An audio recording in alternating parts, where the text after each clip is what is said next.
마가복음 10장 17절로 27절까지의 말씀, 우리에게 주시는 하나님의 말씀을 듣겠습니다. 예수께서 길에 나가실새 한 사람이 달려와서 꿇어앉아 묻자오되, 선한 선생님이여, 내가 무엇을 하여야 영생을 얻으리이까? 하나님 한 분 외에는 선한 이가 없느니라. 내가 계명을 안 하니 살인하지 말라, 간음하지 말라, 도둑질하지 말라, 거짓 증언하지 말라, 속여 빼앗지 말라, 내 부모를 공경하라 하였느니라. 선생님이여, 이것은 내가 어려서부터 다 지켰나이다. 예수께서 그를 보시고 사랑하사 이르시되, 내게 아직도 한 가지 부족한 것이 있으니 가서 내게 있는 것을 다 팔아 가난한 자들에게 주라. 그리하면 하늘에서 보화가 내게 있으리라. 그리고 와서 나를 따르라. 그 사람은 재물이 많은 고로 이 말씀으로 인하여 슬픈 기색을 띠고 근심하며 가니라. 예수께서 둘러보시고 제자들에게 이르시되, 재물이 있는 자는 하나님의 나라에 들어가기가 심히 어렵도다. 제자들이 그 말씀에 놀라는지라. 예수께서 다시 대답하여 이르시되, 얘들아, 하나님의 나라에 들어가기가 얼마나 어려운지 낙타가 바늘기로 나가는 것이 부자가 하나님의 나라에 들어가는 것보다 쉬우니라. 제자들이 매우 놀라 서로 말하되, 그런즉 누가 구원을 얻을 수 있는가? 하니 예수께서 그들을 보시며 이르시되, 사람으로는 할 수 없으되 하나님으로는 그렇지 아니하니 하나님으로서는 다 하실 수 있느니라. 아멘. 오늘 본문을 읽고 묵상하면 저는 초등학교 때, 사실 제 경우에는 정확히 표현하면 국민학교 때 주일학교에서 많이 불렀던 어린이 찬양이 생각이 납니다. 그 찬양의 가사는 이렇습니다. 돈으로도 못 가요 하나님 나라.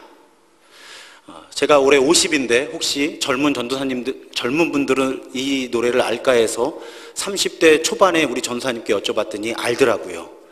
지금도 혹시 불려지는지는 모르겠습니다. 돈으로도 못 가요 하나님 나라, 이런 곡이죠. 그런데 그 나라는 가사를 보면 돈으로만 못 가는 나라가 아닙니다. 그 가사가 이렇죠. 힘으로도 못 가요, 벼슬로도 못 가요, 지식으로도 못 가요, 어여뻐도 못 가요, 심지어 마음 착해도 못 가요. 온통 못 간다는 나라입니다, 그 나라는. 그런데 오늘 우리가 함께 읽은 본문에서 예수를 찾아온 흔히 부자 청년이라고 알려진 이 분이 들었던 메시지도 사실 같은 것이었습니다. 이 청년은요, 10계명을 모두 지켜온, 그것도 어려서부터 철저하게 지켜온 사람이었습니다. 그런데도 아마도 이 청년에게는 불안함이 있었던 것 같아요, 내면에. 과연 내가 영생을 얻을 수 있을까? 과연 내가 구원을 받을 수 있을까? 과연 내가 하나님 나라에 들어갈 수 있을까? 그런 내적인 혼란이 이 부자 청년에게는 있었던 것 같습니다. 이분의 바디랭귀지가 그걸 말해줘요. 예수를 만났을 때 달려와서 무릎 꿇고 여쭤보는 거예요. 그러니까 그 몸에 행동 가운데 절박함이 있는 거죠. 흔히 우리가 구원의 확신이라고 부르는 그 확신이 이 부자 청년에게는 없었던 것입니다. 사실 예수께서 10계명을 언급하신 거잖아요. 그런데 그 10계명을 언급하실 때만 해도 이 부자 청년은 내심 기대감이 있었을 것 같습니다. 다 지켜왔거든요, 어렸을 때부터. 그러니까 주님, 제가 어렸을 때부터 그 계명들을 다 지켰습니다 라고 이야기를 하면 예수님이 그럼 너는 구원 받았어, 이렇게 얘기해 주실 거라고 기대했을 수 있을 것 같아요. 그런데 예수께서는 뜻밖의 말씀을 하시죠. 너에게 아직도 한 가지 부족한 것이 있다. 부족한 것이 있다. 아직도 부족하다고? 아직도 부족하다고? 아마 이 부자 청년은 당황했을 거예요. 그런데 이어서 예수님은 더 끔찍한 말씀을 주십니다. 가서 너한테 있는 거 다 팔아서 가난한 사람들 나눠줘. 그러면 네가 하늘의 복을 받을 거야. 결코 따를 수 없는 명령을 예수님께서 하시는 겁니다. 결국 이 청년은 이렇게 기록되어 있죠. 그 사람이 재물이 많은 고로 이 말씀으로 인하여 슬픈 기색을 띠고 근심하며 가니라. 이 장벽을 넘어서지를 못하고 이 부자 청년은 떠나갑니다. 그리고 예수께서는 당시 이스라엘 사람들이 받아들이기 힘든, 그리고 오늘날 우리도 받아들이기 어려운 말씀을 하십니다. 재물이 있는 자는 하나님의 나라에 들어가기가 심히 어렵도다. 하나님의 나라에 들어가기가 얼마나 어려운지 낙타가 바늘귀로 나가는 것이 부자가 하나님의 나라에 들어가는 것보다 쉽다. 이 말씀은요, 예수님이 직접 하신 말씀이고 공관복음 3곳에 모두 기록되어 있습니다. 중요한 말씀이라는 뜻입니다. 그런데 이 말씀을 이해하기 위해서 우리가 넘어서야 될 장벽이 있는데요. 자, 혹시 지금 예배드리시는 분 가운데 스스로를 부자라고 생각하시는 분 손 한번 들어보시겠어요? 이렇게 저만 보이게. 스스로를 부자라고 생각하시는 분, 나는 부자입니다 목사님. 자, 이 부분에 어려움이 있는 거예요. 우리 대부분은 우리가 자기 스스로가 부자라고 생각하지 않습니다. 그러니까 부자가 하나님 나라에 들어가기 어렵다는 말씀이 내 얘기로 안 들리는 거예요. 왜? 나는 부자가 아니니까. 그건 부자들 얘기지. 부자들 참 안 됐다. 부자들 하나님 나라 못 들어가서 구원 못 받아서. 나는 부자 아니니까 이 말씀은 나하고 상관없어. 우리는 이렇게 생각한다는 거예요. 엄청난 오해십니다. 지금 표정들을 보니까 다 그렇게 생각하세요 지금.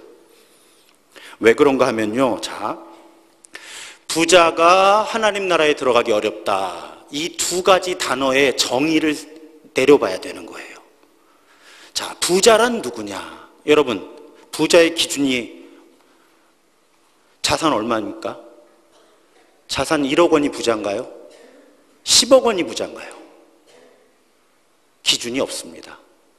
이 가운데 형편이 다소 좋지 않은 분들도요, 대부분의 나라에 가시면 부자가입니다. 대부분의 경제력이 약한 나라에 가시면 여기에서 비교적 가진 것이 없으신 분들도 부자가 돼요. 부자의 기준이란 절대적이지 않고 상대적입니다. 자, 하나님 나라요. 제가 작년 4월 마지막 주에 첫 설교부터 시작해서 지금까지 가장 많이 반복해서 말씀드린 것 중에 하나가, 성경의 하나님 나라는 죽어서 가는 어떤 곳의 범위에 한정되어 있지 않다. 성경의 하나님 나라라는 단어는 하나님의 통치를 의미한다. 하나님의 다스리심. 그래서 이 개념은 내세에만 적용되는 개념이 아니라 현세에도 적용되는 개념이다.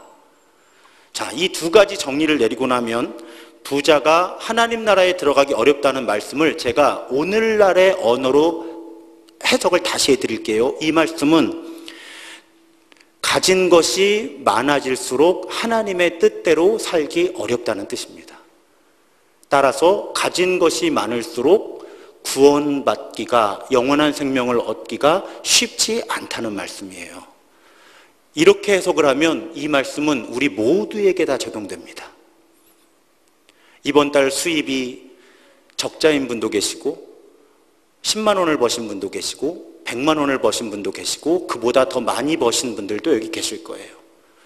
그런데 부자가 하나님 나라에 들어가기 어렵다는 말씀은 조금이라도 더 갖게 될수록 하나님의 뜻대로 살기 어렵다는 뜻이에요.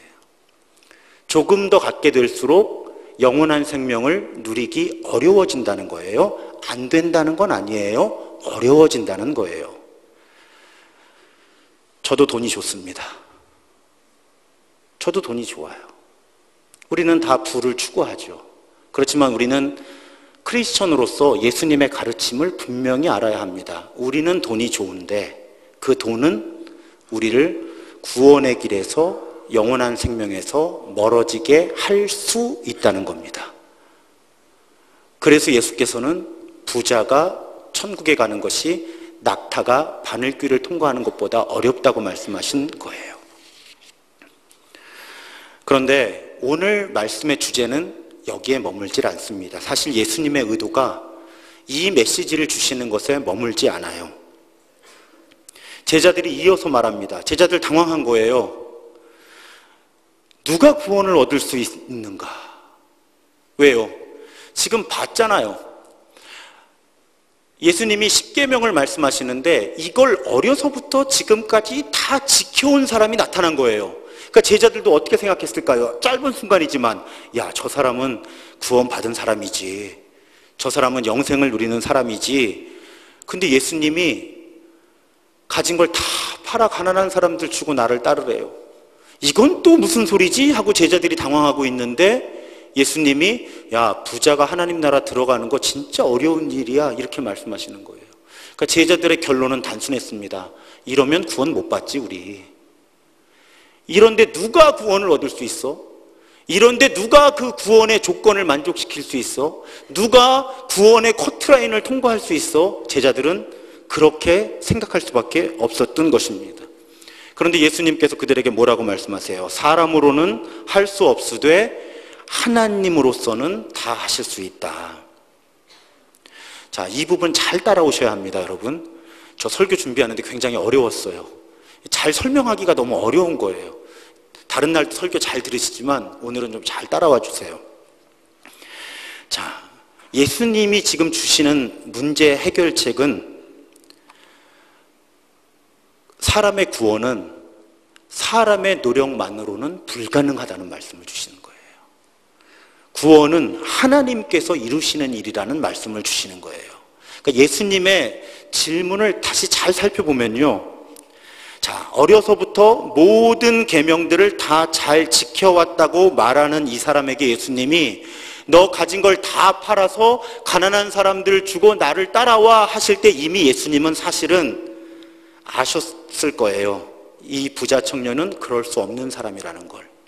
그런데도 예수님이 이 말씀을 주신 이유가 분명합니다. 그건 무엇인가 하면요, 우리가 구원을 받는 원리가 체크리스트를 이렇게 만들어 놓고 요거 하면 구원받고 여기까지만 하면 구원 못 받고 하는 그런 문제가 아니라는 걸 알게 하시고 싶으셨던 거예요.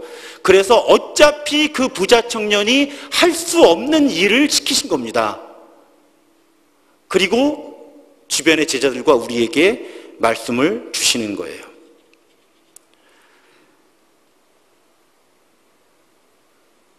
우리가 그래요. 우리 교리나 신학 이론을 시험 보면요, 구원은 하나님의 은혜라고 얘기하거든요. 우리 교인들 다 그렇게 대답하세요.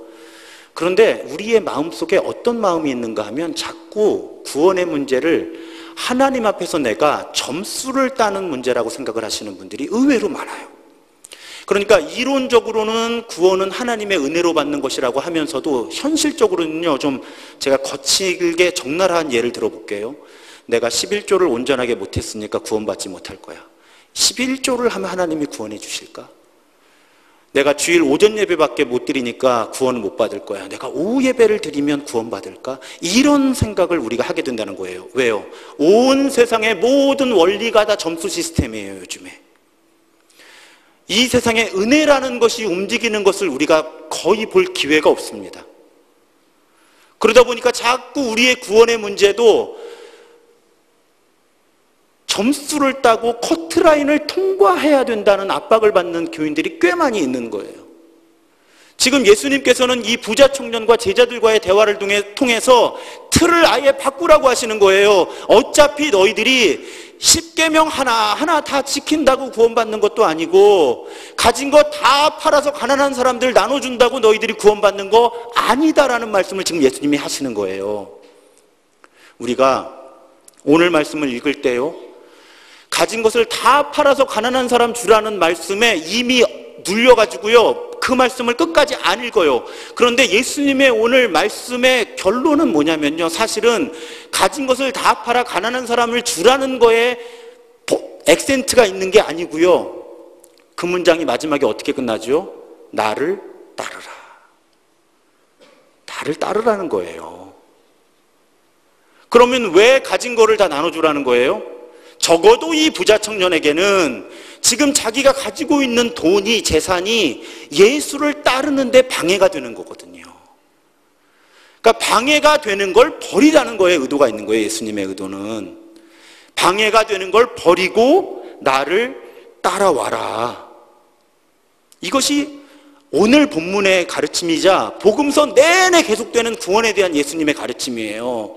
그래서 왜 우리 더 거친 표현도 봤잖아요. 손이 잘못하면 이거 없이 구원받는 게 낫다. 그게 무슨 뜻이에요? 구원에 방해가 되는 무엇인가 있다면 버리고 구원의 길을 걷는 것이 낫다. 예수님은 일관적으로 복음서에서 그런 가르침을 우리에게 주신 것입니다. 여러분, 다시 한번 중간 결론을 말씀드릴게요. 오늘 말씀에 갈 길이 좀 멀긴 하지만 중간 결론입니다. 우리는 종교적인 규칙들을 잘 지켜서 구원을 받는 게 아니고요, 하나님을 사랑하는 관계 가운데 구원을 받는 겁니다. 그 하나님을 사랑하는 관계 안에 들어가면 우리는 하나님을 사랑하고 이웃을 사랑하기 때문에 종교적인 규칙들을 지키게 되는 거예요. 논리적인 모순을 극복해야 된다는 겁니다. 11조하고 예배드리고 성경 통독하고 훈련받고 선교하고 이런 점수를 쌓아서 우리가 구원의 관계 안으로 들어가는 게 아니고요, 하나님의 구원하시는 은총을 우리가 받을 때 우리가 하나님을 사랑하고 이웃을 사랑하게 되기 때문에 예배하게 되고 헌금 드리게 되고 봉사하게 되고 말씀 읽게 되고 기도하게 되고 금식하게 된다는 거예요. 하나님은 구원의 조건으로 우리에게 의무를 부과하시질 않습니다. 그런데 죄송해요, 여러분, 좀 거친 표현. 종교 지도자들은 자꾸 이 구조를 바꿔야 돼요. 왜요? 그래야 교인들이 뭘 더 하거든요. 그 갈등이 지금 교회 안에 있는 거예요. 그러니까 설교를 들으면 은혜로 구원받는다고 하는데 다른 설교에서는 이것도 해야 되고 저것도 해야 되고 저것도 해야 되고 저것도 해야 괄호 열고 구원을 받습니다 하고 충돌하는 가르침들이 교회에 상당히 많이 존재하게 되는 겁니다. 그런데 예수께서는 그 부분을 정확하게 짚어주시는 거예요. 너희들이 어떤 행동을 통해서 점수를 쌓아서 구원을 받는 것이 아니라 그 구원은 하나님께서 우리들에게 베풀어 주시는 일이고 우리는 그 구원을 선물로 받는 거예요. 그리고 그 구원에 반응해서 우리는 하나님을 사랑하고 세상을 사랑하게 되고요, 그래서 예배드리고 물질을 나누게 되고 드리게 되고 자꾸 몸으로 봉사하게 되고 그렇게 되는 것입니다. 주객이 전도되는, 또 무엇이 정말 중요한지, 무엇이 중요한지 한때 유행어였잖아요. 우리 이거 잘 생각해 봐야 돼요. 자, 예수님이 자기를 부인하고 십자가를 지고 나를 쫓으라고 말씀하셨죠. 우리 이미 마가복음 8장을 묵상할 때 함께 나누었습니다. 무리와 제자들을 불러 이르시되 누구든지 나를 따라오려거든 자기를 부인하고 자기 십자가를 지고 나를 따를 것이다. 여러분, 이 말씀도요, 자기를 부인하고 자기 십자가를 지는 것에 우리가 그 의미가 뭔가에 몰두하는데 뭘 위한 것인가 하면 나를 따를 것이다. 예수님을 따르기 위해서 자기를 부인하고 자기 십자가를 지라는 거지 맹목적으로 자기를 부인하라는 가르침이 아니라는 말씀이에요. 흔히 또 요즘에 저도 기독교 영성을 전공했지만 자기를 비워야 된다, 또 자기를 죽여야 된다, 자아의 죽음이라고 불리우는 말씀이죠. 유명한 갈라디아서 2장 20절 말씀입니다. 우리 함께 봉독해 볼까요? 내가 그리스도와 함께 십자가에 못 박혔나니 그런즉 이제는 내가 사는 것이 아니요 오직 내 안에 그리스도께서 사시는 것이라.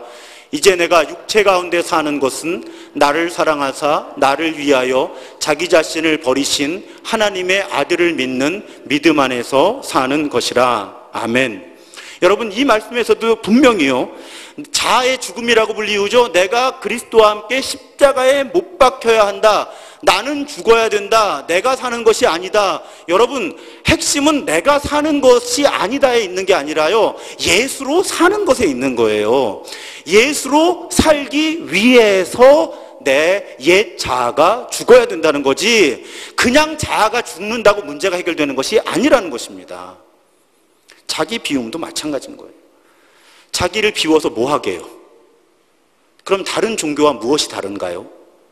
우리가 자기를 비우는 목적은 단순하죠. 하나님으로 나를 채우기 위해서 나를 비우는 겁니다. 그러니까 우리는 맹목적으로 뭔가를 포기하고 버리고 죽이고 비우는 게 아니고요. 예수를 따르기 위해 방해가 되는 것이 있다면 내 소유를 버리는 거고요. 예수로 나를 채우기 위해 방해가 된다면 내 옛 자아를 끊임없이 죽여야 하는 거고요. 예수로 살기 위해 방해가 되는 내 옛 자아를 죽여야 한다는 것입니다. 그러니까 예수께서 우리에게 주신 복음이라고 하는 건 죽여라, 비워라, 낮춰라가 아니고요. 예수와 함께 살자는 거예요. 그걸 위해서 우리는 비우고 채우고 죽이는 것입니다. 자칫 잘못하면 무엇을 위한 죽음인지, 무엇을 위한 비움인지, 무엇을 위한 나눔과 버림인지를 우리가 놓쳐버리는 거예요. 예수와 더불어 살기 위해 우리는 비우고 버리고 죽이는 것입니다. 그래서 오늘 말씀의 핵심은 가진 것을 다 팔아 가난한 사람들에게 주라는 게 아니고요. 예수를 따르라는 거예요. 그럴 때 하나님은 구원을 우리에게 선물로 주신다는 것입니다.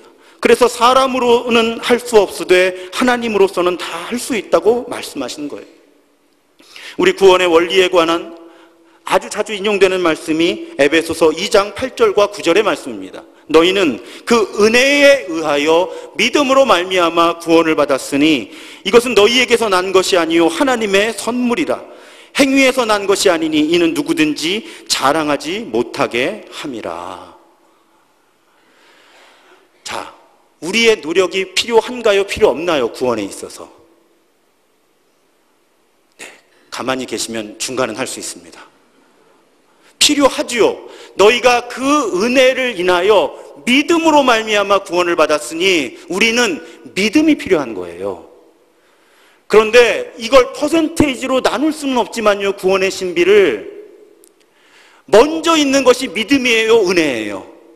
너희가 그 은혜에 의하여 믿음으로 말미암아 구원을 받았다. 퍼센테이지를 나눌 수 없지만 하나님의 은혜가 이만한 거고요. 우리는 그 은혜에 참여하고자 하는 작은 마음 하나 있으면 된다는 겁니다.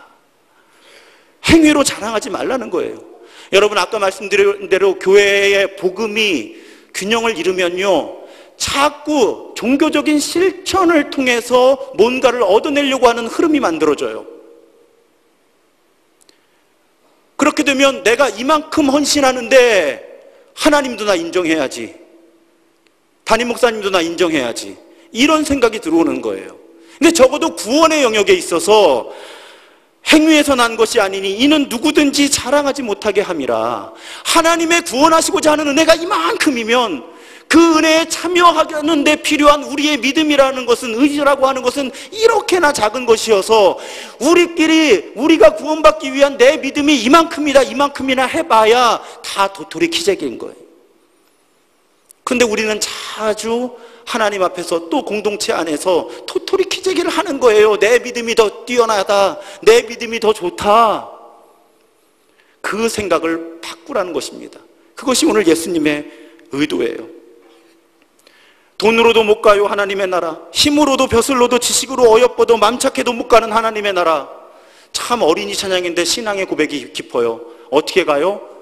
거듭나면 가는 나라, 하나님 나라. 마지막이 믿음으로 가는 나라, 하나님 나라. 진리죠. 어떠한 조건을 가지고 우리가 그 조건을 가지고 하나님께 합격 점수를 받아서 하나님의 나라에 들어가는 것이 아니라 우리의 구원을 이끄시는 하나님의 은혜를 인정하고 내가 그 은혜를 통해 구원받음을 고백할 때 우리는 하나님의 나라에 들어간다는 것입니다. 그것이 복음이에요. 그 하나님의 은혜가 작동하는 원리를 로마서 8장 30절은 이렇게 고백합니다. 그리하여 하나님께서는 이미 정하신 사람들을 부르시고 또한 부르신 사람들을 의롭게 하시고 의롭게 하신 사람들을 또한 영화롭게 하셨습니다. 그냥 이 화면을 계속 띄워주세요. 여러분, 주보에 읽을 거리에 요즘에 주보면이 하나 늘어서 아주 좋습니다. 설교할 때 말로 하기 어려운 것들은 거기에 참고 자료를 제가 적을 수가 있는데, 그래서 교회는 전통적으로 하나님의 은혜가 우리의 구원을 이루는데 어떤 방식으로 그 은혜가 일하시나 하는 것을 세 가지 종류의 은혜로 고백한 거예요.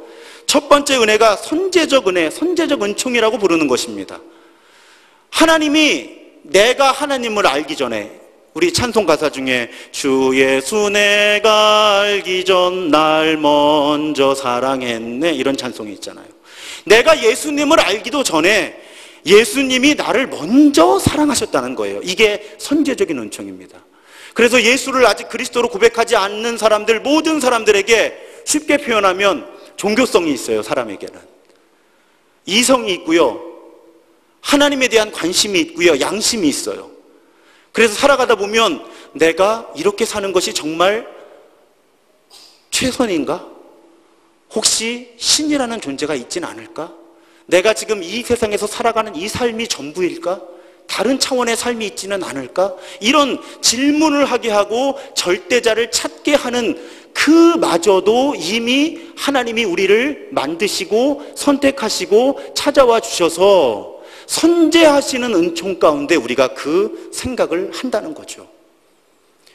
그러다가 우리가 어느 날 예수를 주님으로 그리스도로 고백합니다.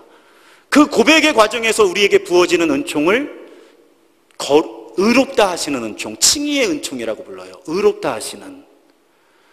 하나님은요, 우리를 구원하고 싶으셔서 안다를 하시는 분이세요. 그런데 어느 날 누군가가 예수를 주님으로 그리스도로 고백하는 거예요. 실제로 그 사람에게는 실제적인 변화가 아무것도 일어나지 않았어요. 그런데 마치 재판관이 법정에서 피고 아무개는 무죄 땅땅땅 하는 순간 그 사람은 무죄가 됩니다. 마치 그런 것처럼 우리가 예수를 주님으로 그리스도로 고백할 때 하나님은 그 고백만으로도 우리를 의롭다 해주시는 거예요. 하나님과 우리 사이의 관계를 복원시켜 주시는 것입니다. 그것이 의롭게 하시는 은혜, 혹은 의롭다 하시는 은혜예요. 아무 변화도 요구하시지 않습니다. 신앙 고백만으로 우리를 의롭다 하시는 거예요. 그런데 아까 말씀드렸죠, 그 은혜 안에 우리가 정말 들어가고요, 정말 예수를 주님과 그리스도로 고백하게 되면 우리는 변화되지 않을 방법이 없는 거예요. 그래서 우리는 하루하루의 일상 속에서 쉽게 말씀드리면 예수 그리스도를 닮아가게 되죠. 본래 창조될 때 하나님께서 주신 하나님의 형상을 회복해 가게 됩니다. 실제적인 변화가 일어난다는 거예요, 우리에게.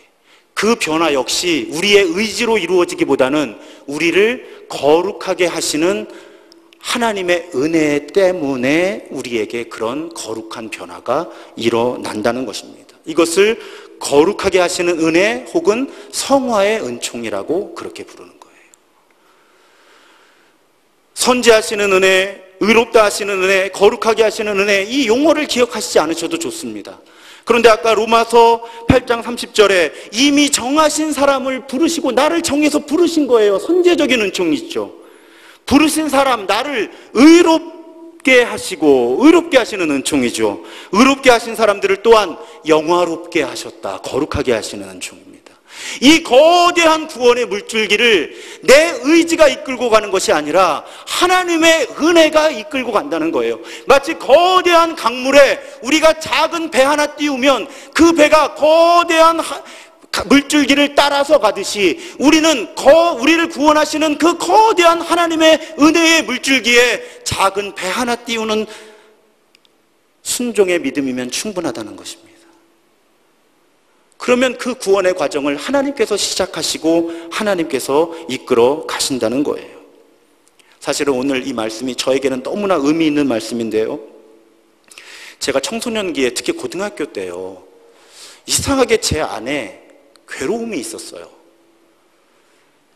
제가 이 부자 청년의 마음이 이해가 돼요. 물론 저는 가난했지만 이 내적 갈등이 뭔지를 조금 알 것 같아요.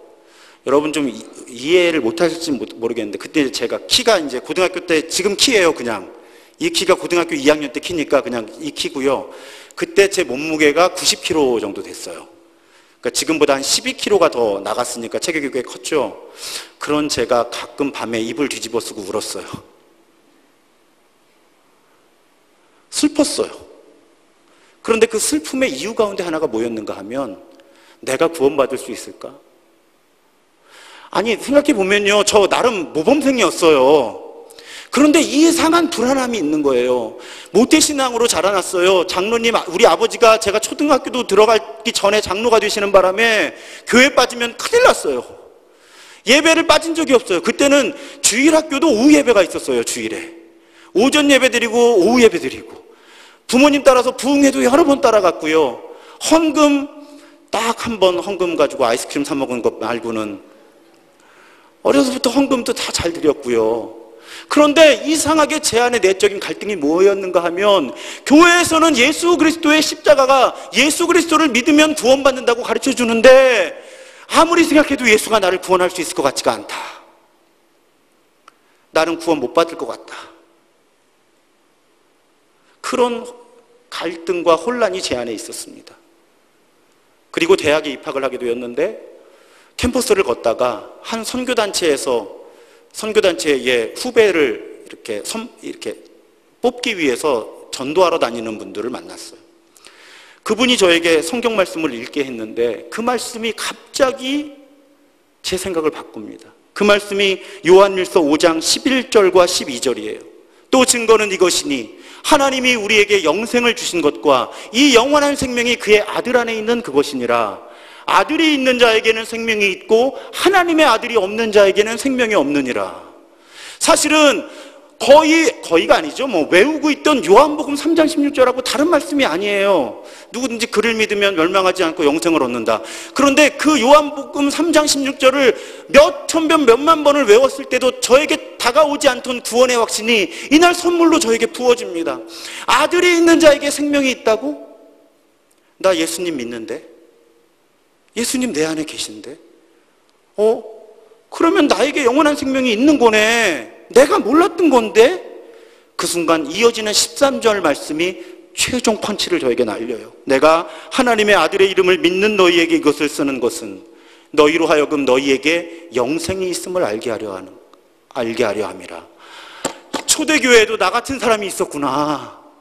예수를 믿는다고 하면서도 구원과 영원한 생명과 하나님 나라에 대한 확신이 없는 사람들이 초대교회에도 있었구나. 그래서 그런 사람들에게 깨달으라고 요한 1서의 말씀을 주신 거구나. 하나님의 아들의 이름을 믿는 것이 영원한 생명이라고. 저를 괴롭혔던 죄책감이 사라졌어요. 그때의 심정을 한마디로 말씀드리면 거의 이런 느낌이었습니다. 다 덤벼. 나 지금 죽어도 하나님 나라 갈 수 있어. 다 덤벼. 막 이런 느낌이었어요. 그때 학교가 서울이었고 집이 인천이었는데, 집으로 돌아가는 지하철 안에서 정말 춤추고 싶은 거예요.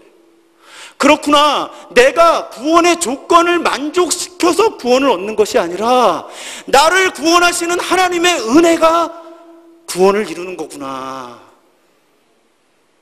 나는 예수를 그리스도로 고백하고 그 예수와 동행하는 삶을 살아가면 되는 것이구나. 그러면 구원은 하나님께서 이루시는 것이구나. 그날 제가 경험했던 감격이 여러분 안에서 경험되시거나 회복되시기를 주님의 이름으로 축원합니다. 사랑하는 여러분, 우리 신앙생활이요, 행복했으면 좋겠어요. 그런데 우리 신앙생활이 행복하려면요, 이 복음의 원리가 우리 안에 자리를 정확하게 잡아야 되는 거예요. 여러분, 하나님을 두려워해서 예배하시지 않았으면 좋겠어요. 여기서의 두려움은 하나님을 창조주로서 경외하는 두려움이 아니고요, 벌 받을까봐, 지옥 갈까봐 무서워서. 헌금을 드릴 때도요, 벌 받을까 구원받지 못할까 두려움으로 하는 헌금이 아니었으면 좋겠어요. 말씀을 읽을 때, 기도할 때, 교회에서 섬길 때, 세상에서 예수의 증인으로 살아갈 때 우리의 마음속에 그냥 사랑이 가득했으면 좋겠어요. 하나님을 사랑해서, 하나님이 사랑하시는 세상을 사랑해서. 그래서 우리는 이렇게 모여서 예배하고 헌신하고 섬기는 거예요. 혹시 구원받지 못할까 하는 안타까움, 조바심과 두려움으로 예배드리거나 헌신하거나 섬기는 게 아니라는 거예요. 그건 하나님이 이루시는 일이에요. 이미 이루신 일이에요. 예수 그리스도의 십자가를 통해서. 중요한 건 우리에게 그 나를 구원하시는 하나님의 은혜에 참여하고자 하는 믿음이 있느냐 없느냐. 정말 우리가 그 은혜에 참여하고자 하는 믿음이 있다면 변화는 내 의지를 넘어서서 이루어집니다. 우리는 변하고 싶다고 변하는 사람들이 아니고요, 하나님의 사랑으로 빚어져야 되는 사람들이에요. 저는 우리 교회를 지배하는 영적인 원리가 분명했으면 좋겠습니다. 우리를 구원하시는 하나님의 은혜에 나는 순종으로 참여할 때 하나님께서 나의 구원을 이루신다. 그리고 그 구원은 죽어서만 경험하는 것이 아니라 지금 내 일상 속에서 경험되는 것이다. 나는 일상을 하나님의 뜻대로 살아가며 영원한 생명을 일상 속에서 경험한다. 이 고백이 우리 교회의 영적인 기초입니다. 사랑하는 여러분, 구원의 주원은 하나님이신 줄로 믿습니다. 그 하나님께서 오늘 이 아침에 아직 우리 가운데 그 구원의 원리를 깨닫지 못한 분에게는 이 구원의 원리를 깨닫기를 원하시고요, 아주 오래전에 이 원리를 이미 깨달으셨지만 실제 삶은 이 원리와 멀어져 있던 분들이 계시면 하나님이 오늘 이 아침에 다시 그 구원의 원리를 회복하기를 원하시는 거예요. 그 하나님과의 사랑의 관계 안으로 들어오기를 원하시는 겁니다. 종교적인 규칙을 지키는데 지쳐있는 사람들이 아니라 하나님의 사랑의 관계 안에서 행복한 사람들. 그래서 자연스럽게 자발적으로 기쁘게 예배하고 내가 가진 것을 나누고 내 삶을 헌신할 수 있는 그런 사람들. 우리 모두가 그런 하나님의 진정한 자녀의 지위를 회복하기를 주님의 이름으로 축원합니다. 찬양하겠습니다. 은혜로다.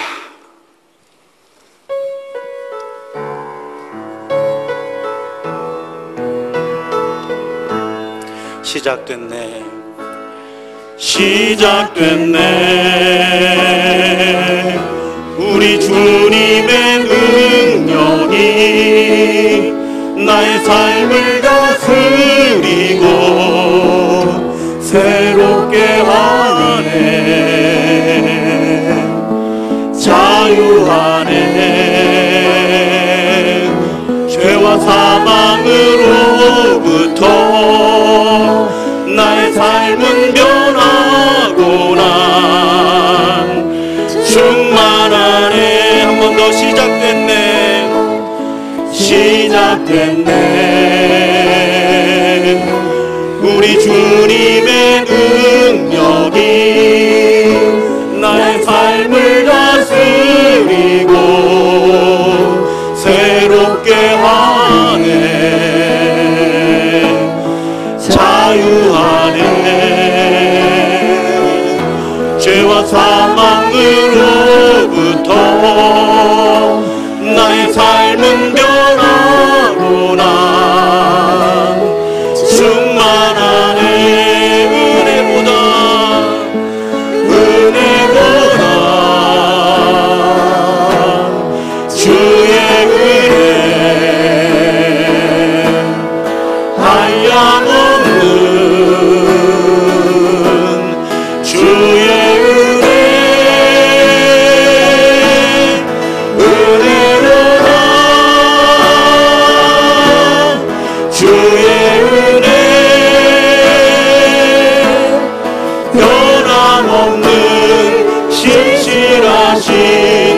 우리 일어나서 찬양하겠습니다. 은혜로다. 주의 은혜. 은혜로다. 주의 은혜 한량없는 주의 은혜 은혜로다.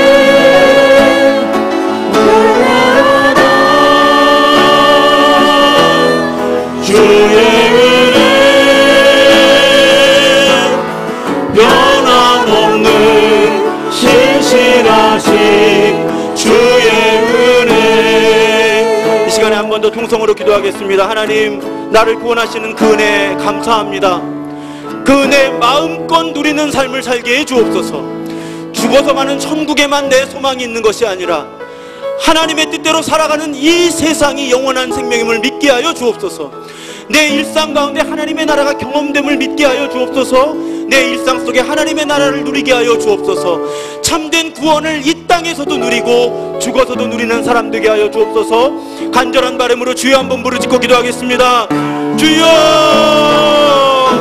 할렐루야. 자비하시는 은혜를 감사합니다. 나를 구원하시는 은혜를 감사합니다. 내가 주님을 알기도 전에 나를 선택하셨고 예수를 주님으로 그리스도로 고백하게 하실 때 나를 의롭다 하시며 나의 거룩해가는 과정을, 하나님의 형상을 회복해가는, 예수를 닮아가는 그 모든 과정을 이끄시는 하나님을 찬양합니다. 그 구원하시는 하나님의 은혜를 아버지 하나님 인정하게 하시고 그 선물을 받게 하여 주옵소서. 그 선물을 누리게 하여 주옵소서. 그 선물을 나누는 사람들 되게 하여 주옵소서. 그렇게 하나님의 은혜 안에 살아가는 우리 모두의 삶이 되게 하여 주시고 풍성한 은혜를 누리고 살아가는 우리가 되게 하여 주옵소서. 주님을 찬양합니다. 주님의 이름을 높입니다. 주님의 은혜를 아버지 하나님 신뢰하게 하여 주시고 아버지 하나님 주님의 은혜 안에 거하는 우리의 삶이 되게 하여 주시옵소서.